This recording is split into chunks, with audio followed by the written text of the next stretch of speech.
Quedan los últimos de Filipinas, ¿eh? Ahí va, sí. Bueno, pues bienvenidos a este penúltimo panel de la segunda jornada de Liberty First. Contamos con dos amigos de la libertad, amigos de la casa, aquí de la Casa de la Libertad, la Marro, y pues vamos a hablar sobre instituciones, sobre la situación en general. Un poco, creo que hay mucho de lo que hablar, están ocurriendo ahora mismo muchas cosas. Tenemos por una parte a Miguel Ángel Quintana Paz. Miguel Ángel es director académico y profesor en ISEP, Madrid. También da clases de cómo transmitir hoy el legado cultural de la cristiandad, algo muy interesante, en la Pontificia de Salamanca. Y bueno, es además doctor en filosofía con premio extraordinario por la Universidad de Salamanca. Ha ejercido como Lonergan, postdoctoral fellow en el Boston College, y ha trabajado como investigador en las universidades de Turín y Viena. Luego, por mi lado más extremo, no quiero decir extremo derecho, sería... Me puedes llamar extrema si quieres, no me importa. Extrema. Extremadamente agradecidos de que tenemos a María Blanco, también una gran amiga nuestra y conocida de la casa. Y María Blanco es doctora en Ciencias Económicas y Empresariales por la Universidad Complutense de Madrid. Es profesora de Historia de Instituciones Económicas en el TEU San Pablo y compagina la docencia y la investigación académica con la difusión del liberalismo en diversos medios de comunicación. La tuvimos en nuestra pasada edición de Liberty First en Matadero, en un programa magnífico que podéis ver en nuestro canal de YouTube. Y es autora de los libros Las tribus liberales, Afrodita desenmascarada, y coautora de Hacienda somos todos cariño. Falta un libro. Y el último que es, ¿me vas a ayudar, María? Votasteis gestos, tenéis gestos. Eso es. Y pues sin más dilación os dejo con los magníficos ponentes de hoy, Miguel Ángel y María. Muchas gracias. Muy bien. Un aplauso, por favor.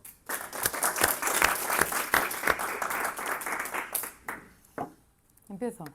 Bueno, nos han convocado en realidad para tener una conversación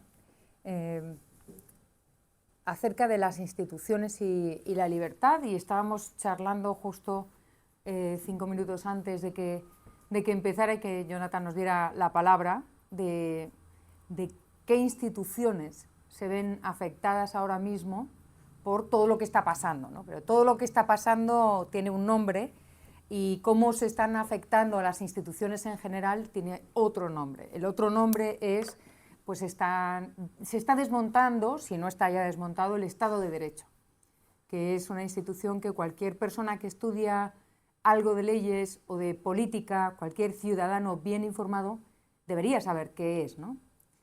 Y también debería saber que no todas las democracias se caracterizan por tener un Estado de Derecho.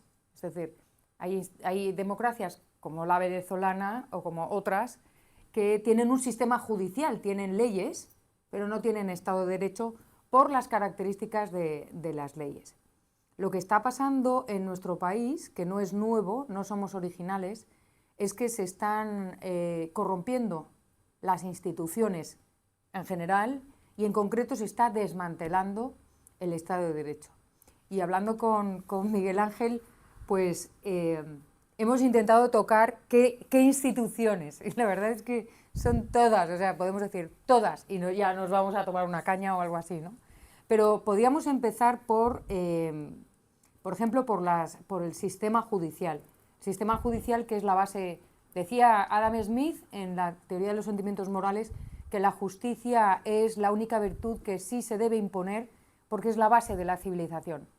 La justicia permite que no haya, que no se tome la gente la justicia por su mano, valga la redundancia, y que los ofendidos por un crimen no vayan a soltarle unos balazos al criminal, ¿no? Sino que se canalice la ofensa de manera que pues la sociedad viva en paz, ¿no? ¿Tú cómo ves esto? Sí, sí. Te toca. ¿Ya? Yo estaba muy entretenido escuchándote. Sí, bueno, es verdad que detrás de todas estas instituciones, que como has dicho podríamos acabar diciendo todas y ya está, y ya finalizaba, a mí lo que más me preocupa es que cuando pierdes instituciones, ya sean como la justicia, o sea, instituciones, por así decirlo, del aparato del Estado de Derecho, ya sean empresas, ya sean incluso pues asociaciones dentro del poder que pudieran tener España, que es que siempre, claro, ha sido muy precario, asociaciones cívicas, etcétera, etcétera. Bueno, todo lo que no es gobierno,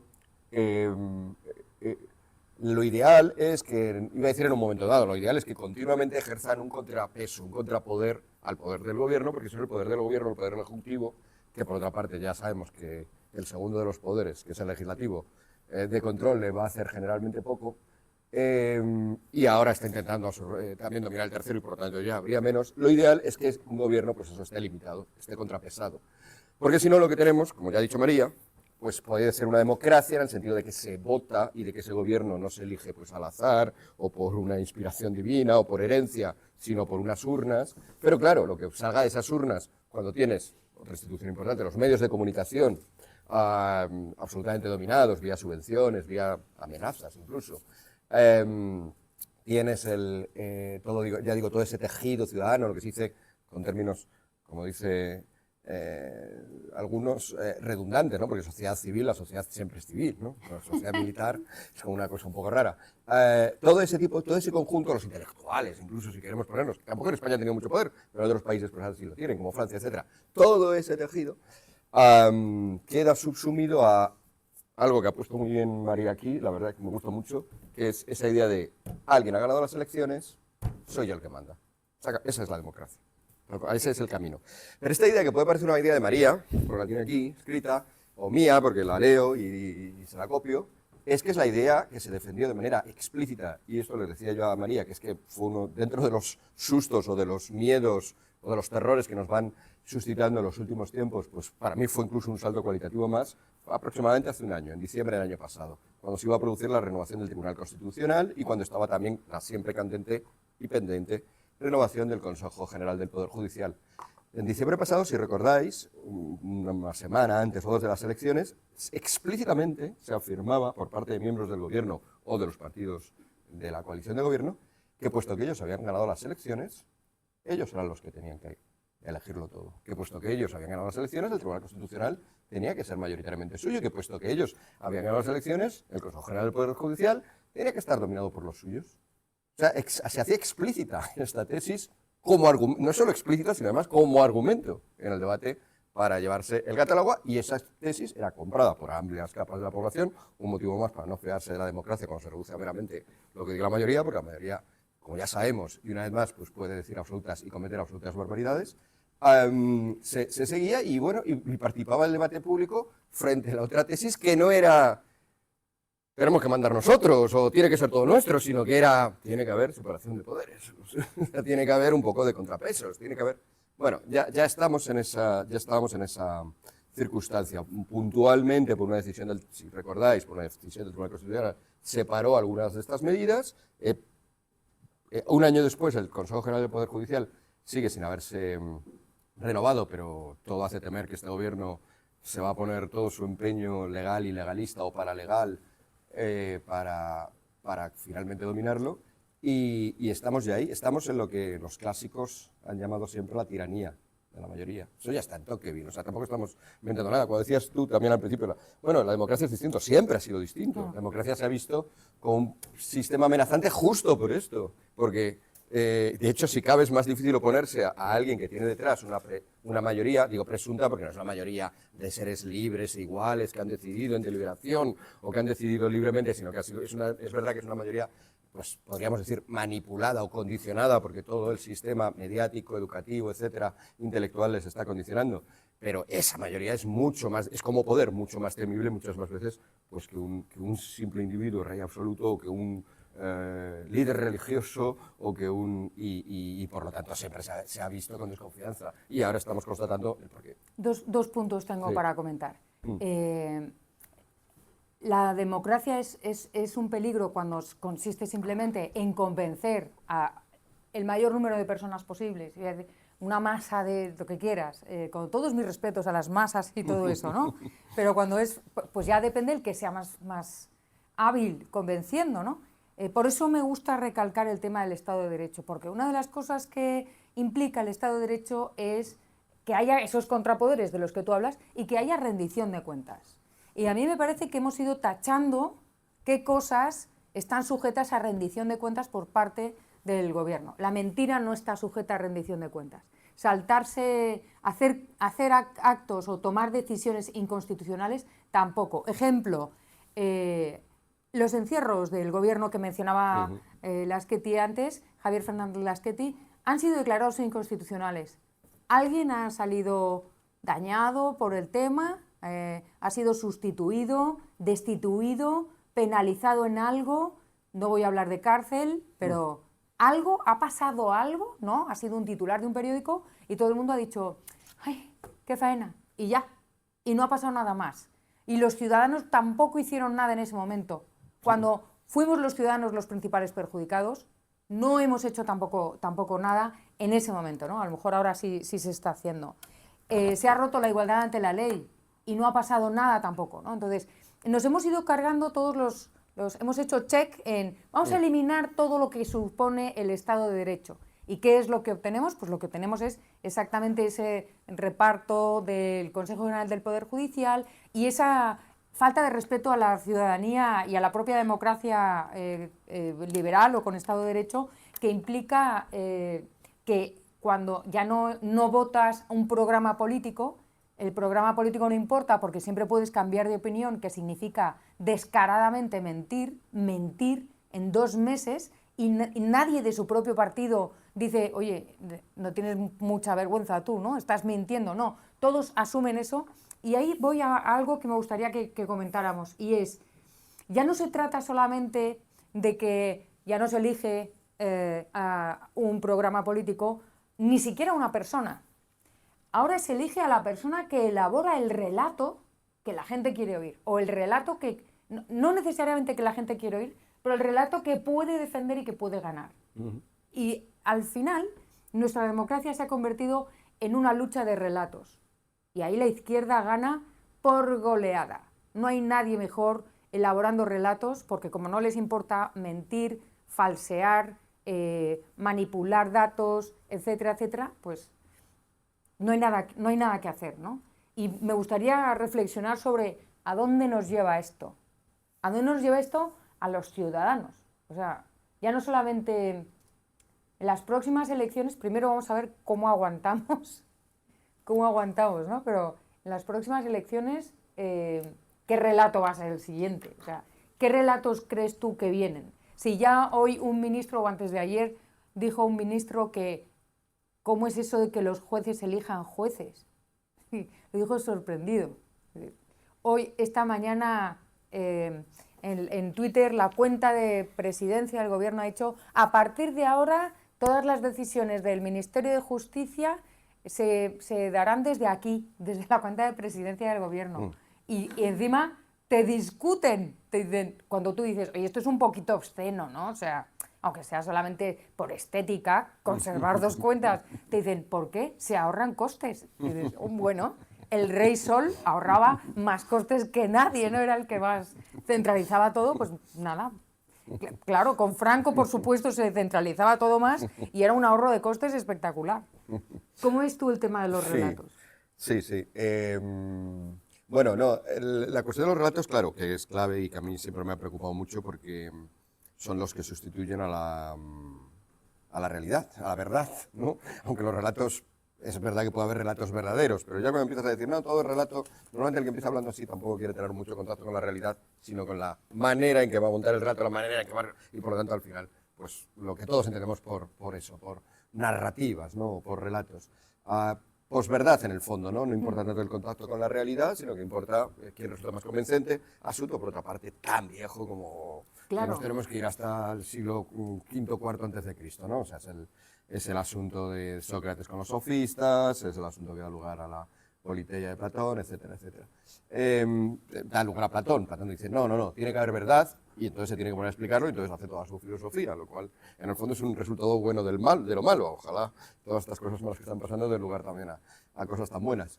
Pero en el fondo ya las tenemos, no tenemos por qué inventarlas precisamente, ¿no? Porque las tenemos heredadas de hombres como él, como Platón, etcétera. Como toda la historia, ¿no?, de nuestra civilización, que sí que se ha preocupado de la verdad. Ahora parece que no, lo que importa son los relatos, entonces efectivamente la pregunta es, bueno, y entonces, ¿por qué encima gana la izquierda en lo de los relatos? Porque una cosa es que haya relatos que ya nos puede parecer bastante mal a los que queremos estar en contacto con la realidad y a los que queremos estar en contacto con estas raíces occidentales de las cuales venimos. Somos una civilización que se ha montado sobre eso, se ha montado sobre el aprecio griego por la verdad. Nos puede parecer mal, pero bueno, si ya estamos en esta, no nos gusta el fútbol, pero bueno, la gente se pone a jugar al fútbol, bueno, pues vamos, ¿por qué luego encima perdemos jugando al fútbol? Un buen motivo sería, pues justo por eso, porque no te gusta y no te has entrenado. Pero yo creo que hay más motivos. Yo creo que ahí hay que tocar también, no solamente que la izquierda lo haga mejor, como tú has dicho, que sí, ¿eh? O sea, te doy la razón en lo que has dicho, porque está más acostumbrada a este desapego respecto a la realidad, que no viene solamente de estas últimas décadas postmodernas, sino que ya viene, pues yo qué sé, en la misma Unión Soviética estaba el caso Lysenko. Desde el principio. Por lo tanto, ya hay un desapego con la realidad palpable. Y efectivamente, desde el principio, ¿no? Ya cuando haces toda una teoría económica que no respeta la verdad, pues ya estás ahí. Sí, eso sí, pero además creo que otro problema importante es que se lo toma en serio. O sea, se toman las narrativas, lo de construir narrativas, lo de construir relatos y lo de construir, por lo tanto, por decirlo de una manera menos fea, construir intelectualidad, construir cultura, construir comprensión del mundo, se lo ha tomado en serio, se lo ha tomado en serio durante mucho tiempo, se lo toma más en serio ahora, se lo ha tomado en serio desde mucho, por lo tanto va acumulando también, tiene su propia historia, sus propias raíces, su propia herencia, y en el otro lado es muy difícil hacer comprender esto. Voy a decirlo de una manera más concreta, después de haberlo dicho tan abstracto, a lo mejor esto suena mucho más. Pero ¿por qué es tan difícil lograr financiación para algo liberal?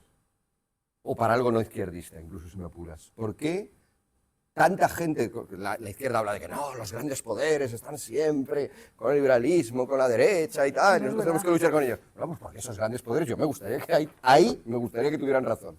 ¿Por qué los grandes empresarios de este país no están financiando foros de ideas como este, pero tantas otras cosas? ¿O los libros de María?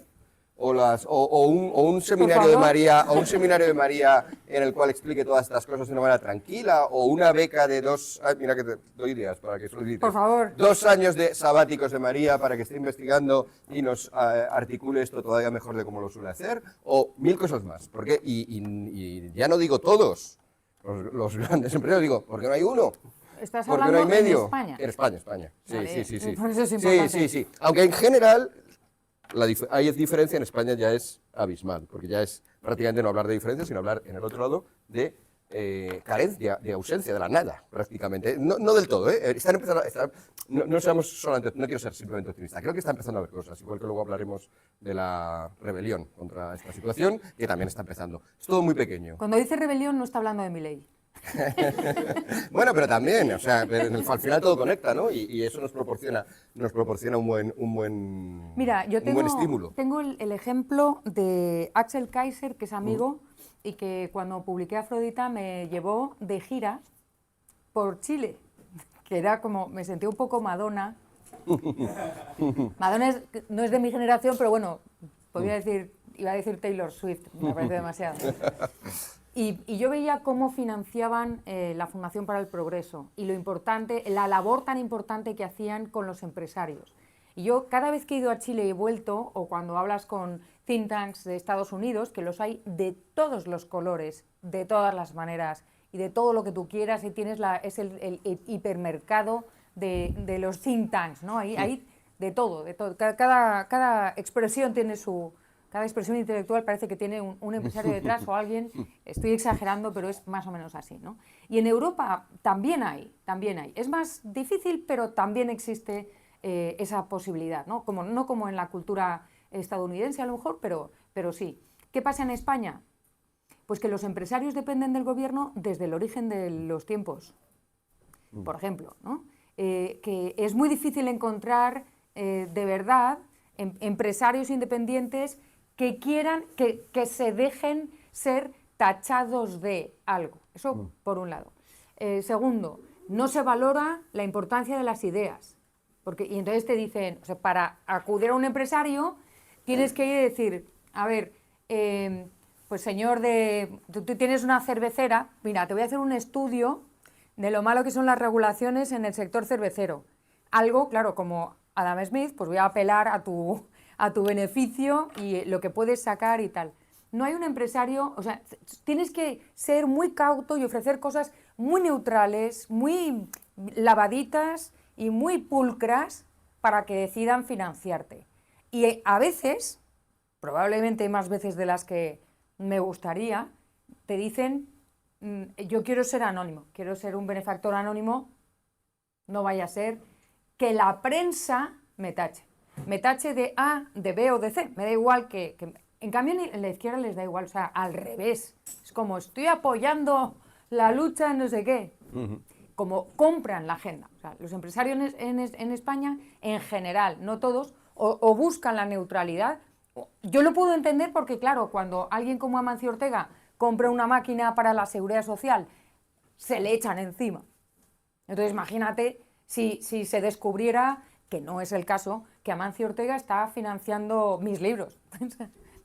Amancio, te estoy esperando, ¿no? Pues ya sería el escandalazo, y me sacarían a mí toda la puntilla. Pero le podemos dar la vuelta, es decir, si Amancio Ortega incluso comprar unas cuantas máquinas para los hospitales le genera una gran polémica y sale un montón de gente envidiosa, criticándoselo, que es esta cosa tan absurda, ¿no? Es muy difícil de explicar, incluso, aunque todos lo sabemos, no digamos ya si me estoy imaginando en un país extranjero explicando que una donación de un millonario para los hospitales genera odio. No se puede explicar. No se puede explicar. Pero bueno, dado que estamos en ese punto tan ínfimo, ya, tan subterráneo de la bajeza ética, se podría tomar de la manera opuesta. Es decir, si hasta por eso me critican, pues ya todo el campo es orégano, vía libre, porque ya la crítica ya la tengo, haga lo que haga ya la tengo y no va a ser Tú peor. fíjate lo cuidadoso que es la OCDE a la hora de expresar cosas. Y no solo la OCDE, sino incluso las instituciones de enseñanza privadas o públicas que deberían ser un centro de pensamiento y tal, hacia dónde se inclinan, ¿no? Entonces, seguimos siendo súbditos de nuestro Señor el Estado, ¿no? al que nos vencemos Ahí lo que pasa, y ese argumento es bueno y es verdad, y seguramente que lo explica casi todo, ¿por qué los empresarios no participan más activamente? Porque dependen precisamente de ese poder omnímodo que va copando cada vez más espacio. Y sí, todos los partidos políticos. Pero hay un poco de círculo vicioso, o sea, hay mucho círculo vicioso. Y los círculos viciosos se tienen que partir por las buenas, ¿no? Con la espada rompes y ya está. Justamente porque no hacen nada, a su vez cada vez son más dependientes, al ser más dependientes tienen más miedo de hacer algo, y entonces, bueno, si ese es tu objetivo, si esta es tu manera de ver, yo creo que como vocación vital, como perspectiva vital de qué es ser un empresario, me parece muy lamentable. Es verdad que queda compensado los exitosos por los ingresos que tienen, pero me parece negativo. Y el otro factor que apuntabas, que incluso puedo avanzar, lo citabas en segundo lugar, no sé si era por importancia, pero sí, yo reconozco que es más pequeño. Pero ahí yo creo que sí que podemos batallar más, y hay que batallar más, y es a su vez mucho más, yo creo que pertinente, ¿no? para que discutamos aquí, que es el asunto de que no se da importancia a las ideas. Claro. De que no se da importancia a las ideas en la derecha, en el ámbito, no vamos a hablar de no izquierda, si queréis. Las ideas y el relato que se cuenta basándose en unas ideas. Claro. Yo a veces, y no, sinceramente, aunque tampoco quiero que hagamos esto partista, no creo que todos los gatos sean pardos, no creo que todos los partidos sean iguales. Pero yo, por ejemplo, durante mucho tiempo he intentado explicar la importancia de las ideas por algo tan simple como que es lo que yo vendo. Igual que, yo también. Claro, igual que Amancio Ortega vende ropa, pues yo no, yo vendo ideas.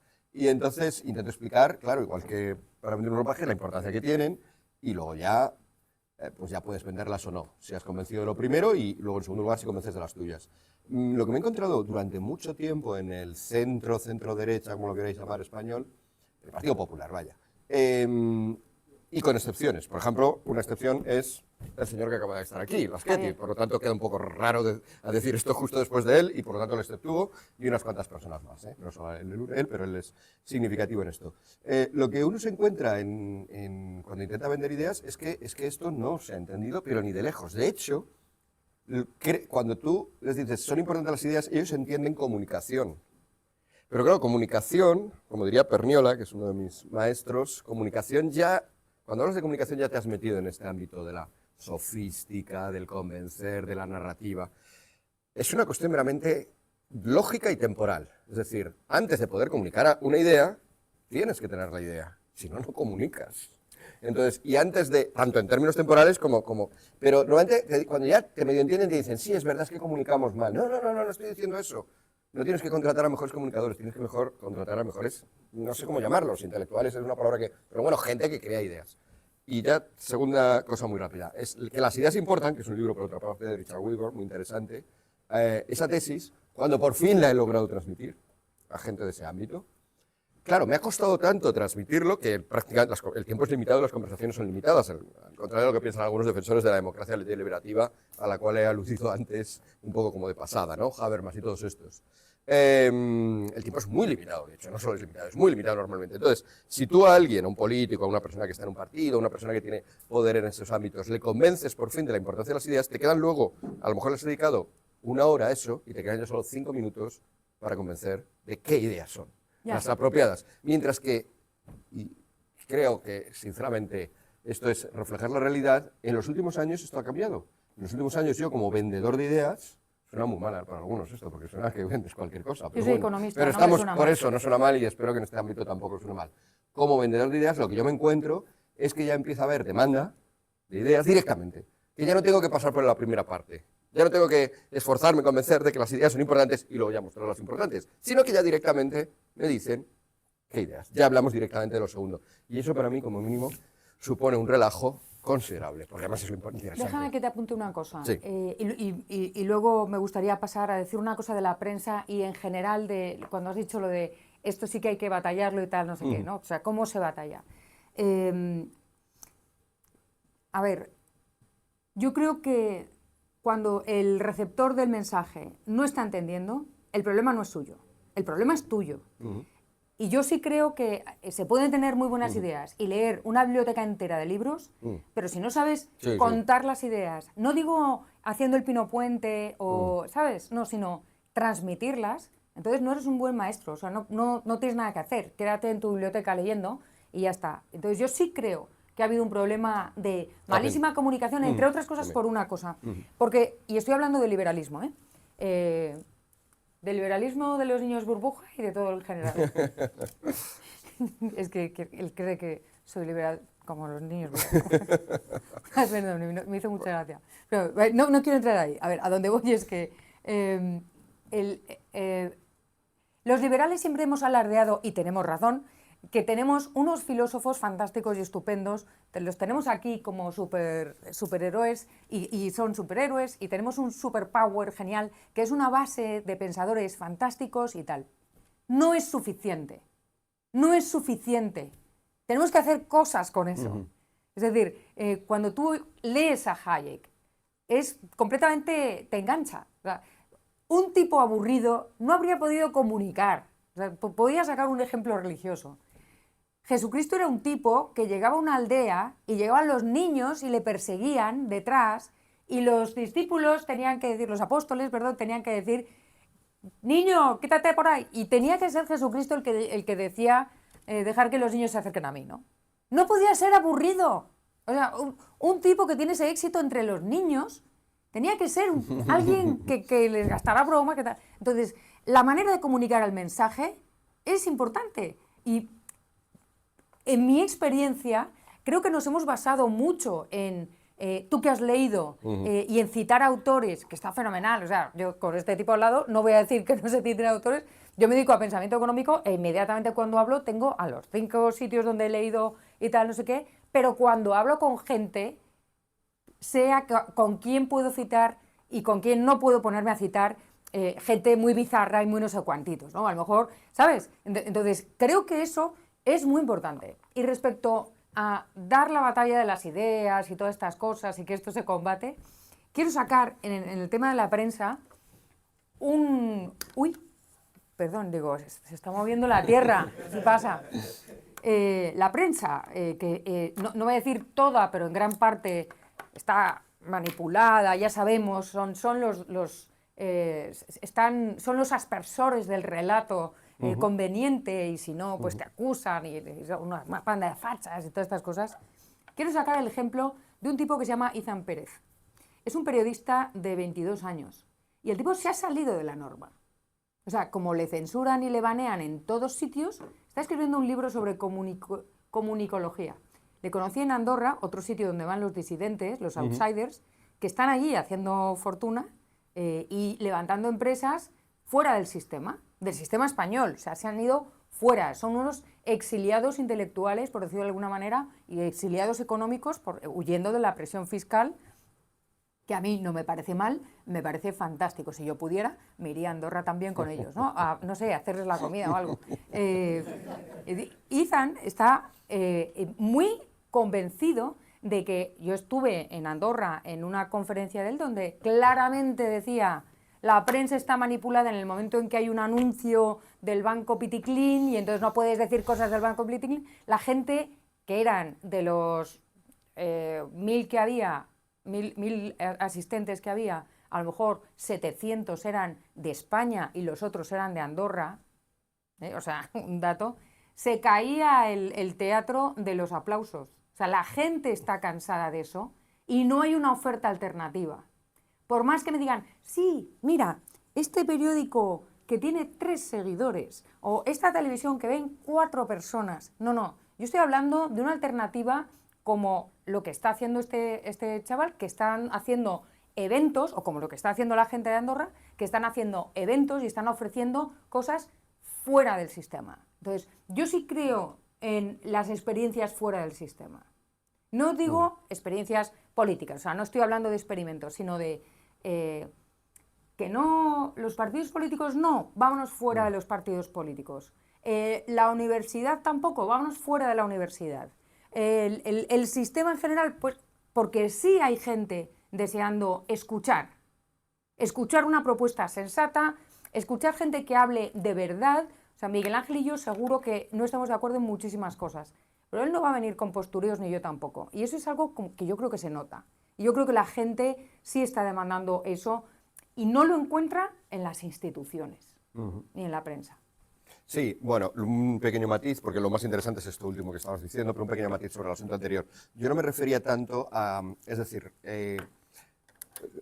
importa la comunicación, claro que sí, hay mucho que hacer en el campo de la comunicación, por supuesto, pero ese vicio que tú detectas de que estamos citando a los autores y nos centramos en lo nuestro y olvidamos que ellos mismos no eran así, que ellos eran abiertos y expansivos y atraían hasta a los niños, algunos de ellos, como has dicho, ese es un problema que deriva del... O sea, el pensar así deriva del problema en el que estamos. Lo que quiero decir es verdad que cuando estamos entre nosotros o cuando estamos con gente que viene a estas conferencias, claro, parece que es el único sitio donde podemos hablar de esa manera, de esa forma, nos centramos mucho en eso y se produce ese fenómeno. Pero yo no estaba hablando de esos contextos, yo estaba hablando del contexto en el cual tienes al político delante. Vas tú a él. Porque él no viene a la conferencia. Es que yo no hablo con políticos. Ya, bueno, pues yo intentaba, yo lo he intentado. Yo no vengo a las... o sea, él no viene normalmente. Bueno, viene muy ocasionalmente, pero no te viene a una conferencia de la universidad. Yo he tirado la toalla respecto... O sea, en serio, he tirado la toalla respecto a mí me parecía fundamental por varios motivos. Y uno de ellos creo que es, bueno, ya lo he explicado varias veces, y es estrictamente liberal. Es decir, el Estado debe ser usado para el bien. Sé que suena esto intervencionista, pero yo lo considero un asunto de justicia individual estrictamente liberal. Cualquiera de nosotros que cometa un mal, que cometa un daño, tiene que subsanarlo, tiene la obligación de subsanarlo. El Estado ha cometido tantos daños, ha destrozado tantas cosas, ¿no? Ha dejado tantas víctimas por el camino, que ahora lo que no se puede decir es simplemente vamos a limitar al Estado, que deje todas estas víctimas y todos estos destrozos y todo este tejido que ha destrozado, lo deje igual, simplemente vamos a hacerlo más pequeñito. Esa no puede ser nuestra estrategia. Nuestra estrategia, sé que suena raro, suena paradójico, pero en esta lógica de justicia retributiva me parece irrefutable. El Estado tiene que empezar a usarse para restañar, curar, reconstruir, volver a tejer, pagar por todos esos destrozos que ha hecho. Y una vez que ya se haya saldado esa deuda que tiene el Estado, entonces ya sí estaremos de acuerdo, yo creo, todos los que estamos aquí, en que el Estado tiene que empezar a ser más pequeño, más limitado y menos intervencionista. Pero no antes, porque sería sacarlo Aquí tenéis el ejemplo de un punto en el que discrepamos. Por ejemplo. Pero justamente por esto, y por eso también discrepamos, por eso tú no hablas con políticos y yo sí. Y entonces, justamente por esto, yo sí que exijo que ese inmenso poder que ha estado destrozando y que a su vez puede utilizarse para el bien, porque existe el bien y el mal, entonces, pues las cosas no existe el mal y la neutralidad, ¿no? Existe el bien, la neutralidad y el mal. Bueno, pues todo eso que se ha utilizado para el mal, que quiero que se utilice para el bien, cuando hablo o cuando hablaba, me pasaba más antes, ¿no? Cuando hablaba con estas personas, ahí el problema no es que yo les llegue con ideas muy abstrusas, es el que yo dije, que no dan importancia a las ideas y ni siquiera son conscientes de que les faltan. O sea, les estás hablando de algo en el cual el vacío es tal cual que ni siquiera saben de qué estás hablando y por eso dije que en realidad interpretan que les estás hablando de comunicar, pero de comunicar ¿qué? Pues hacer, por supuesto, no expresarse como se expresaba Hayek o como se expresaba, has puesto tú el ejemplo, Jesús, sino cuando hablan de comunicación hablan de qué eslogan va a funcionar mejor o de qué hay especialistas, de qué corbata tienes que llevar en un debate. Es que hay vicios que se contagian y la deriva de la izquierda ha contagiado a todo el espectro. Efectivamente, eso eso a su vez normalmente va acarreado, va de la manita con que las ideas de la izquierda han penetrado y en el fondo esas personas, por eso antes dudaba tanto al poner el calificativo en el espectro ideológico, esas personas presuntamente de centro, presuntamente de centro-derecha, aunque de la izquierda siempre serán denominados como fascistas y fachas, etcétera, esas personas en realidad han comprado el 80, 90, 95, algunas excepciones, ya he dicho, el propio Laschetti lo hemos tenido aquí, ¿no? Pero mayoritariamente en ese espectro, en el español, yo es lo que me he encontrado repetidamente, yo que sí que he ido a picar piedra con ellos, me lo he encontrado en ese picar piedra, la beta que me he encontrado es, anda, mira, no es una beta de oro, es una beta roja, por seguir con el eslogan. O sea, es una beta de esto, otro, ¿no? Bien, pues hasta casi es mejor a lo mejor que no desarrollen sus ideas. Como digo, yo creo que está cambiando y quizá vamos ya al segundo punto que señalabas, que es la cuestión y luego dialogamos un poco, ¿no? Que es la cuestión del cómo salirse de la caja, ¿no? Fuera del sistema, la lucha externa, las ponías ejemplos, tú. Ahora estamos también yo creo que es un momento muy interesante en ese sentido, porque otra carencia que tradicionalmente se adjudicaba a aquellos a los cuales no nos gusta la deriva que está tomando nuestro país, nuestra civilización, la que está tomando sobre todo el nuestros que somos avanzadillos, o sea que hablar del nuestro es en parte hablar paradigmáticamente del resto. Esta venezuelaización o esta democracia que se reduce a tiranías de la mayoría que estamos viviendo, esta absorción absoluta del poder por parte de los gobiernos, destejiendo el resto del tejido, del entramado social. Vivimos un momento en el cual esto ha alcanzado tal punto, tal evidencia, tal desvergüenza, que empezamos a vivir, y todos lo sabemos, y probablemente ya, a estas horas ya, se está montando en Ferraz, pues la enésima no, hay gente que lo tiene muy en la cabeza y yo aquí estoy comprando. 23. 23, bien, eres más insider. 23ª, sí. Pues los muy insiders lo saben, 23ª jornada de protestas, no estrictamente, no sistémica, en eso estamos de acuerdo. O sea, bueno, es verdad que tampoco es radicalmente asistémica, no es violenta, bueno, sí, es violenta, pero por parte de la policía, no por parte de, o sea, no es Irlanda. Pero bueno, es una cosa alternativa y es una cosa que sinceramente creo que hace un mes, 23, pues eso, 23 más 7 días, hace un mes, hace 30 días, yo sinceramente no hubiera esperado que pasara. Nadie. Estaba deseando, nadie, ¿verdad? Nadie. Y había muchas reticencias, normalmente en estos mismos que tienen la beta roja y que te dicen que las ideas no importan y tal, había muchas reticencias a que se pudiera hacer eso porque significa incumplir las reglas estrictas de la democracia, del Estado de Derecho. Entonces ya vienen todos estos eslóganes de es que no podemos ser iguales que ellos, es que tenemos que ser mejores que ellos, es que en todo les estás dando la razón, porque ya... Y bueno, todo ese tipo de cosas que al final lo que significan en realidad es apoltronamiento, paralización, no hacer nada. Bueno, pues todo eso se ha roto, lleva 23 días nada más y menos roto, que es significativo. Obviamente no vamos a tomar el Palacio de Invierno, en este caso el Palacio de la Moncloa, porque tampoco hay gente que está en Ferraz y que lo está proponiendo. Pero tampoco serviría de nada, porque ya se tomó el Capitolio y tampoco... O sea, el problema del poder hoy en día es que no está... No es que sirva, es que sí que hay gente que lo está proponiendo. Vale, vale. No digo que hay que hacerlo, digo que sí que hay gente... que hay gente que vamos a ver, sí. dentro del tema de Ferraz... Y a lo mejor, y espera, y no digo que estuviera mal, si se hace. A mí sí me parece mal. Digo que no sería eficaz.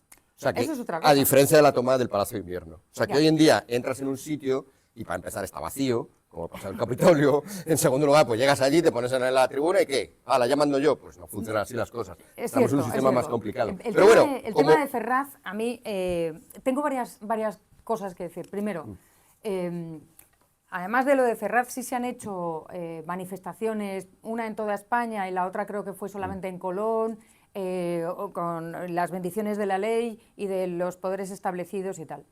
A mí las protestas no autorizadas, me parece que la gente tiene derecho a hacerlas perfectamente, pero nadie se puede llamar a engaño de que llegue la policía y diga que no has pedido permiso, espérate que voy. Otra cosa es que digas, ya, pero a los otros no se lo hacen. Ya, pero no estamos, ese no es el tema. O sea, el tema es que si tú sabes que no está autorizada, que justamente lo de Ferraz, tal, no sé qué, y que se están poniendo como, ay, qué horror, qué susto, cuando es gente que lo único que hace es gritar cosas, gritar lo que quiera, porque hay libertad de expresión y puedes gritar lo que te dé la gana, punto, tienes que saber que va a ir la policía. Entonces, pensar que la policía, o sea, yo este asombro de la policía está sesgada a favor del gobierno. Bueno, los grises estaban sesgados a favor de Franco. O sea, no, todas las policías están sesgadas a favor del gobernante. Entonces, no vamos ahora a coger y decir, cielos, han cargado. Nos ha fastidiado, claro que han cargado, ¿no? Eso uno. Dos, también tienes que saber que si vas a una manifestación que no está legalizada ni con las bendiciones del poder, tal, no sé qué, va a haber, uno, gente de la policía, si tienes éxito, al día siguiente va a haber gente de la secreta montando lío para que la gente se asuste. Lleva 23 días, la gente no se ha asustado. Y también va a haber gente muy extremista que probablemente no comulga con el 80%, 90%, tú has estado 2 veces, pues que son señores normales que van con una bandera y están hasta las narices de todo esto que hemos estado contando, de este asalto a las instituciones que hemos estado contando, que sepas que va a haber extremistas y que van a hacer suyo tu presencia. Eso tienes que saberlo. No puedes coger y decir, no había extremistas. Sí, había extremistas. Nadie ha hecho nada contra la policía. Sí, hay vídeos de gente que no solamente eso, sino que se saca en vídeo. Es que la gente se sacan en vídeo tirando piedras a la policía diciendo, mira lo que está haciendo, ¿no? O gente que se saca en vídeo diciendo, hay que entrar en el Congreso y rodear el Congreso. Pues ahí claro que se están ganando que les digan, vaya, esa frase me suena de algo, ¿dónde lo habré oído yo, no? No es nada original tampoco, y además que es inútil, es absolutamente estéril, y es pues los egos. Estamos de nuevo en el mundo de los egos, como en la política, ¿no? Y como entre los intelectuales. Entonces, el ego de quiero mis 15 minutos de gloria y tal. Y te voy a decir lo que más me molesta. Me molesta que se afirme que cuanto más radical eres, más patriota. Ni en un sentido ni en otro. Yo no soy una persona patriota, y esto ya sé que me hace quedar fatal, porque no entiendo lo que significa. Yo defiendo lo mío, defiendo a mi familia, defiendo a mi gente, y por supuesto, claro que sí, como todos los demás, ¿no? Y defiendo una democracia liberal, defiendo la justicia y todo lo que tú quieras. Pero ya he dejado de saber qué significa patriota, como mucha gente ha dejado de saber lo que significa libertad, o lo que significa justicia, o lo que significa el bien, o lo que significa facha, por ejemplo, ¿no? Hemos dejado, porque se manipula tanto el concepto, que se termina perdiendo el sentido. Yo lo reconozco abiertamente, he perdido el sentido de lo que significa patriota, pero no creo que patriota sea radical. Y los patriotas no son solamente, o no necesariamente son, los que en una manifestación se vuelven radicales y violentos, sino también el señor que es obrero de la construcción y que está aquí levantando el país cada día y haciendo lo que puede para educar a sus hijos de la mejor manera, ¿no? O el soldado que se va y defiende a su país en una guerra, etcétera, ¿no? Entonces, creo que estamos malversando el término patriota para mal. Y yo no sé cómo tú ves eso. Bien, comento 3 cosas nuevas que has dicho. Bueno, una, perdón, porque es súper pedante, pero creo que es importante. Dilo. Es importante que... es que las manifestaciones en España no se tienen que autorizar. y no se tienen que autorizar porque lo dice la Constitución explícitamente, ¿no? El artículo 21, párrafo 1, dice explícitamente que las manifestaciones, las reuniones, es el dedicado a manifestación, derecho de reunión, derecho de manifestación, no tienen que ser autorizadas, no tenemos que pedir permiso. Mucha gente está diciendo, es que no tienen permiso. Lo que se hace, y lo dice, me he leído el artículo entero, es cortito, ¿eh? O sea, alguien estará pensando, ya, pero es que en el párrafo 2, el párrafo 2 dice otra cosa, no dice otra cosa. Lo que dice el párrafo 2 es, hay que comunicarlo. Hay que decirlo, hay que informarlo si va a ser en la vía pública. Las demás también dice, lo dice para evitar las otras, que esta reunión no la hemos tenido que comunicar, obviamente, al Estado. Pero comunicar no es lo mismo que autorizar. Es decir, una cosa es que tú cuando escribes un artículo tuvieras que enviar tu artículo al gobierno. Comunicada que autorizada, en el sentido de que al no comunicarlo... Claro, pero el problema es no se comunica y por lo tanto puede crear, pues por ejemplo, que en el mismo sitio haya dos manifestaciones de signo opuesto y haya tortas. Bueno. O paralizas el tráfico en la M30 durante 4 horas. Bueno, pues un problema. Claro, ahí ya entramos en cuán grave es la no comunicación cuando estamos hablando solamente de una calle o de dos, que está en Madrid, que tienen 38 alternativas de pero yo no medidas. estoy, no estoy entrando ahí. No, pero por eso digo, me parece perfecto que vayan es que se ha leído estos días. O sea, yo he leído esta frase de un profesor de filosofía del derecho de tu universidad, por cierto. No lo das algo por esto. Que es una manifestación no autorizada, por definición, no es pacífica. Pues es que, primero, no tiene que ser autorizada, es una frase cortita, pero hay que desconstruirlo todo. Ni tiene que ser autorizada, ni por eso necesariamente es no pacífica, es simplemente una cosa que no has comunicado, vale, una falta leve. Ponga una multa a 4 de los que hay allí, pero no es comparable el derecho fundamental que tienes a manifestarte con la pequeña falta de LBL que es que resulta que no lo has comunicado. O sea, es un abismo y tenemos ese derecho. Sí, es que hasta lo de comunicar, ya digo, por ese motivo, pero yo no tengo que comunicar al gobierno cuando escribo un artículo. Yo no tengo que comunicar al gobierno cuando me voy a misa. O sea, estaríamos en un estado, en un país muy raro en términos de libertades, y cuando yo ejerzo mis derechos fundamentales, libertad de expresión, artículo 20, escribir un artículo, o libertad religiosa, o cualquier otra de las libertades fundamentales, tengo que andárselo. Ya el mero hecho de tenérselo que andar decir al gobierno me parece humillante. Hombre, o sea, lo de la comunicación simplemente a efectos prácticos. A efectos muy, pero por eso, solo efectos muy prácticos. Y cuando lo práctico no está tan claro, tampoco pasa demasiado, porque no lo digas y se es tolerante con cosas muchísimo más graves, con esto se puede ser también. Por supuesto, pero bueno, por eso. Sí, estamos de acuerdo. Era simplemente para que nos acostumbremos todos a dejar de hablar de manifestaciones autorizadas. Es que no existen las autorizadas ni las desautorizadas en España. Solo existen comunicadas o no comunicadas. Segundo, lo que decías de la policía es cierto, pero voy a meter porque ahora probablemente todos nos entendemos y a lo mejor la gente que nos ve, algunos no entienden en qué sentido lo estamos diciendo. O sea, claro que la policía está siempre con el gobierno. Esto no es decir, y por lo tanto está bien lo que hace la policía. No. Por supuesto, no estoy diciendo que está bien. Que está bien, no está bien. Estoy diciendo que me sorprende que se sorprendan. La sorpresa, sí. Te sorprende la sorpresita, sí. Todas las dictaduras han tenido a la policía de su parte. Esto es no una solo frase, las dictaduras, ¿eh? Es una frase, sí. No solo las dictaduras, pero los gobiernos. La gente que espera... El gobierno tiene el monopolio de la fuerza y eso significa que cuando un gobierno no es neutral respecto al mandato sobre la policía no es neutral. Y eso lo tenemos que saber. Claro, y ahí sí que ha habido en cierta parte de la no izquierda una conciencia de nuevo muy baja de la propia libertad, cuando se espera que lo contrario. O sea, pues no esperes lo contrario. Y si eso se adhiere además a una exaltación de la fuerza pública por el mero hecho de que lleven porras y uniformes y todo esto, que por otra parte es una cosa que siempre me ha sonado un poco libidínica, ¿no? O sea, pero bueno, pues entonces, claro, ya entramos en discusiones muy raras. ¿Qué es eso? Gente que le explota la cabeza, lo que tú has dicho, le explota la cabeza porque la policía, pues no, es que ese es el problema, es que es un problema, y es un problema del gobierno, de los gobiernos y de que le demos un monopolio. A lo mejor la alternativa es peor, bueno, pero eso no deja de ser un problema y por lo tanto nada. Y luego ya lo último, ya que has dedicado una parte al patriotismo. Yo creo que dices que no sabes lo que es el patriotismo, pero muchas de las cosas que has dicho que te preocupan es patriotismo. O sea, has dicho, a mí me preocupa esto. Todas las que has dicho, es verdad, o sea, me preocupa mi familia, me preocupa pues cómo va Es verdad que, o sea, decías, no sé qué es patriotismo. Pues el patriotismo, al igual que todas esas cosas que has dicho, me preocupa mi familia, me preocupa lo que le pasa a esto, me preocupa lo que le pasa a este grupo, son vínculos. Es el reconocimiento. Es una apuesta virtuosa, o sea, moral, ética. El patriotismo es una virtud, como dice el libro coordinado por Marta Nussbaum, ¿no? De hace ya algunas décadas.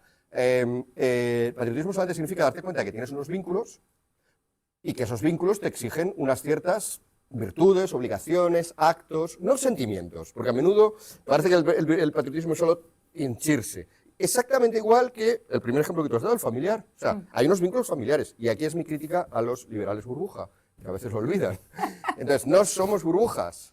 Somos personas que nacemos y necesariamente tenemos unos padres. Y hay unos vínculos del padre hacia ti y de ti hacia tus padres, quieras o no. Y tendrás unos hermanos. Eso y hay unos vínculos... Nadie lo niega. Bueno. Nadie lo Bueno, niega. hay algunos textos que sí. ¿Que niegan Hay la algún- familia? hombre, no, que niega que el padre tenga obligaciones hacia el hijo tenga... Es verdad que estamos hablando de autores muy radicalizados, pero bueno, intentando, valga la Entonces, cita los de- oculta, los radicales son los de intentando la burbuja defender lo radical. indefendible, algunos sí que Bueno, han sobre llegado todo en a ese ese... libro. Pues por eso digo, algunos sí que han llegado a... Por eso, que en el marco mental... De todas final formas, fíjate, está. o sea, lo siento, tengo que decirlo, pero ese tema, la responsabilidad de los padres sobre los hijos, es un tema que reconocerás que es problemático en el sentido problemático, de que, sí, bueno, sí, pues sí, vamos sí, a sí. verlo y vamos a Todos- tratarlo, desde to- luego no con la y el superficialidad patri- que se hace en Sí, ese sí. libro. que Y el porque no es- patriotismo es problemático, ¿eh? No Claro. estoy diciendo que no lo sea, es muy problemático, es un asunto a tratar, pero es un asunto que hay que tratar y no hay que excluir por principio. Entonces, vínculo, sí, ya acabamos. Vínculo familiar,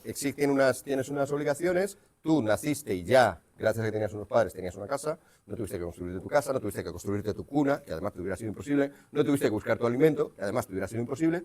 De igual manera, tampoco tuviste que hacer construir tu carretera hasta tu colegio, porque ya estaba hecha, no tuviste que construir tu colegio, no tuviste que construir la sabiduría que había en sus profesores, porque todo eso proviene de una herencia, todo eso proviene y si hubiéramos nacido en Uganda, con todos mis respetos para Uganda, hubiera sido distinto.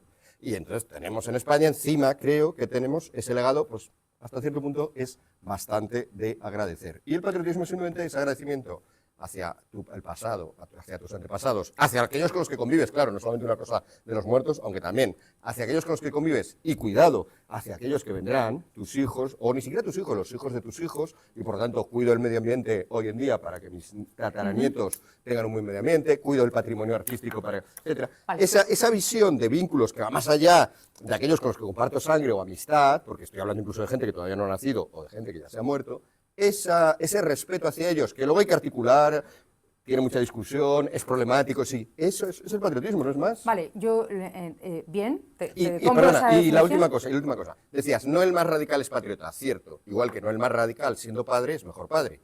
Pero si viviéramos una situación en la cual los niños están siendo sistemáticamente violados en los colegios, a los niños sistemáticamente se les está enseñando bazofia en los colegios. El primer ejemplo que he puesto es irreal, ¿eh? Lo he puesto for the sake of the argument. Pero el segundo a lo mejor no es tan irreal.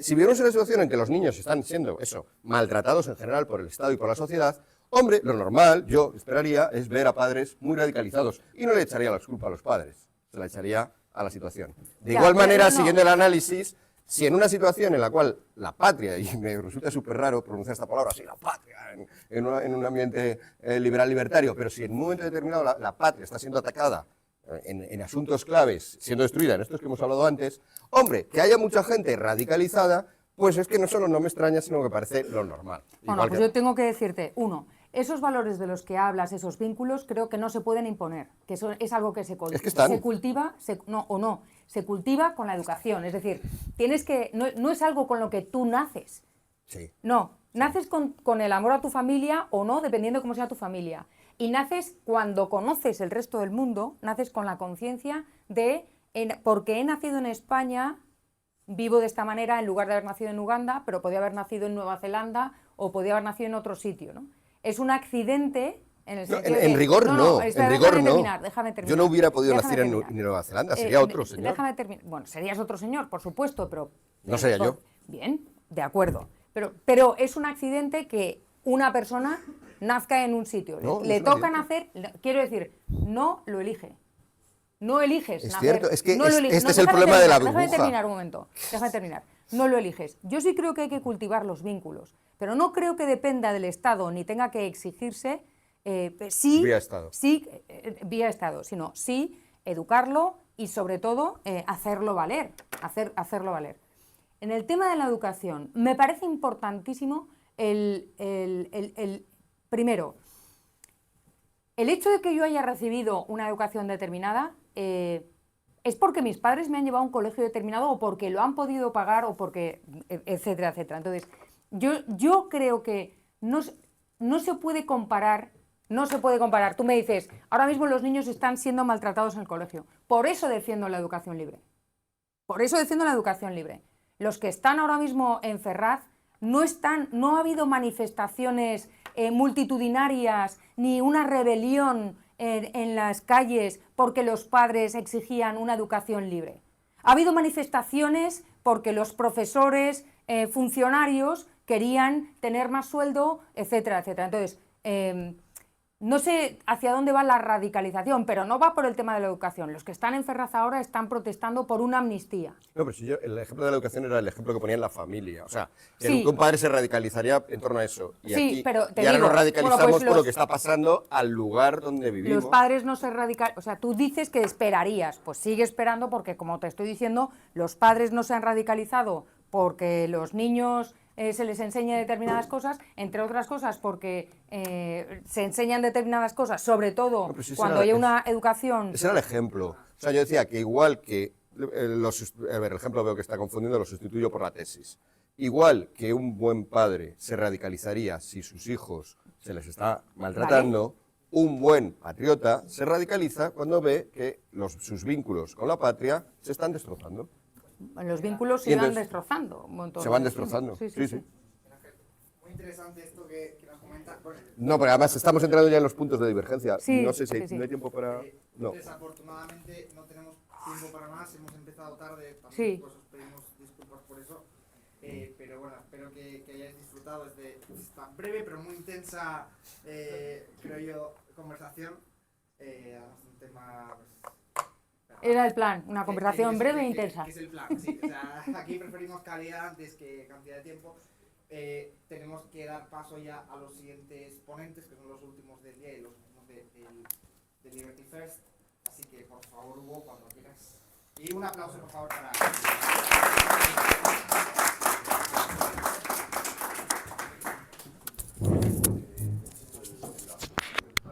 Estoy muy...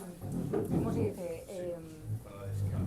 He tirado la toalla respecto a muchas cosas, entre otras la capacidad de la sociedad civil para, de verdad, sí, radicalizarse con las cosas que hay que radicalizar.